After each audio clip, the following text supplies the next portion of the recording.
Hi, I'm David. And I'm Melissa. And we're neighborhood realtors. We're your neighbors here in Southeast Fresno. And we specialize in homes in Southeast Fresno. Now, this month we did another Pinterest-inspired DIY. I don't know if you guys are like us, but I am notorious for kicking over cups on the coffee table. She's being polite. I'm the one who always does that. We both do.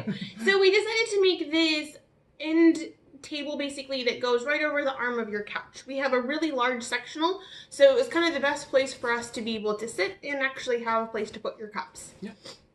So again, I went off of a pin and it explained how to make it. It didn't really work. As you'll see at the beginning of the DIY here, we did buy the wrong kind of wood. Definitely buy a normal 1x1 or 2x2 for this piece. It'll make your life a lot easier. We bought some wood that was essentially strips of wood all glued together in the size that we needed, which was great. It was inexpensive. It's really sturdy because it's like so many layers of wood. But it also makes it like impossible to drill through, especially at an angle when you're trying to hide nails and use a pocket jig.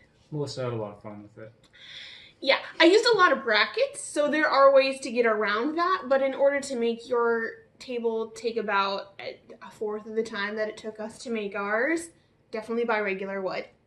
And we love it. We use it pretty much every day. I definitely would suggest doing the stick-on tile on the top, because then you don't have to worry about, again, spilling or treating the wood of the top of the table. Yeah, it's nice. I'm looking at my cup of coffee on it right now. Yeah, so we'll basically just get into it. And if you haven't checked out our newest quarterly update, make sure you check that out on the website as well. We did pretty much an overview of the end of last year, going into this year, what to look forward, and how the real estate market in our area is going to be changing. Yeah. If you also haven't checked to see if your dishwasher falls under the recall, be sure to do that. There's videos down below on how to figure out if yours is part of it, as well as how to unplug it if it's a tricky one that's plugged behind the dishwasher, which makes no sense to me. That's how most of them are on the island, unfortunately. So check it out, all the videos down below, and without further ado, hope you enjoy. Thanks.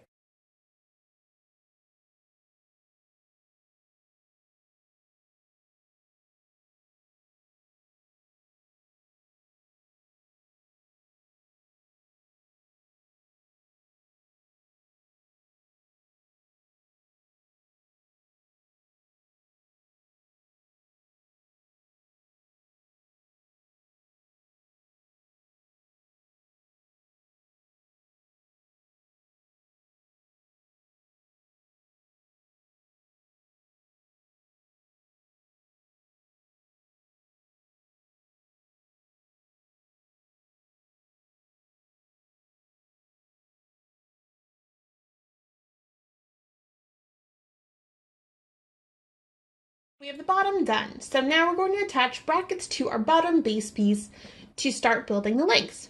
So definitely want to line this up here and mark your holes where you're going to pre-drill for your brackets to go into the base piece as well as into the leg piece here. You're going to do that on both sides and make sure it's at a nice 90-degree angle. So as you can see here, we've drilled the brace into the bottom and pre-drilled the holes onto the leg. So we're going to attach that down and do the same thing on the other side. So we have the first one attached here. Again, we're just making sure it's at a nice 90-degree angle. Give yourself a nice flat surface to do this so that it's easier to really drill in and make sure it's sturdy. So now we're going to do the same thing on the other side, pre-drill, and then put it together. So we have both legs attached to our bottom base here. Again, it's a nice sturdy steel bracing that's really going to be able to hold the weight. Now the bottom piece here is the part that's actually going to be going underneath the couch. So that's okay that you can see the brackets on this underneath part. So now we're going to attach brackets at the top to attach the top piece as well. This is how we made the U piece. Not sure why we didn't get this filmed, but this is much easier to explain.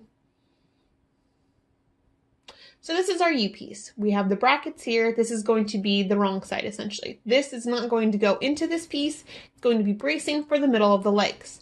We're going to attach these metal braces here so we can attach it to the actual frame of our table. Again, we can't just screw these in directly into the wood, unfortunately. So we're going to use these as braces. Now, once we're ready for this top piece, we're going to make sure that those brackets are down so that we have a nice level surface for our tabletop and the brackets will be hidden. These brackets on the legs we're also going to put on the back so you can't see it up against the couch. So you can see here we have the brackets attached to the legs here, make it sturdier and more stable to put weight on. We have the braces down at the bottom. All of these brackets will be either underneath or against the couch, so you won't really be able to see it. Next, we have the brackets to put on the top. So now we're going to attach this U-piece. We want to make sure that the brackets are down so we have a nice level surface to attach our tabletop to when we're all done. You're going to have an open U here when you're complete with this frame. And this is going to be what we're using for our tabletop. It's just basic particle board. It's something we had left over from another project. Nice and sturdy and level. We're going to actually paint the whole thing black because, as you can tell, it's kind of ugly wood to look at, nothing too exciting. That's also going to be where we attach our stick-on tile. So first we're going to attach this brace to the rest of it and then paint this, and then we'll attach it when it's done. So this is our frame. It's completely screwed together. All the braces should be pretty well hidden once it is completed and put up against the couch. So now we're going to stain it. We have two different mixes. The first one is black tea. The second one is the vinegar and copper stainless steel wool mixture that we've used before, the two-step process.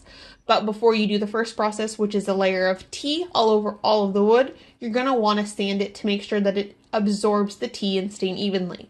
So we used a pretty fine grit just to open up the wood, and then we started with the layer of tea. Let that dry completely, and then we actually used about 3 to 4 layers of the vinegar mixture. This is what it looks like completed. It's going to have a very weathered look. You can obviously paint it or stain it a different color if you like. I like that kind of rustic look, so we added multiple layers of the vinegar and really gave it that kind of beat up reclaimed wood look. So now that we have that done, we can staple down the top onto our nice level tabletop here.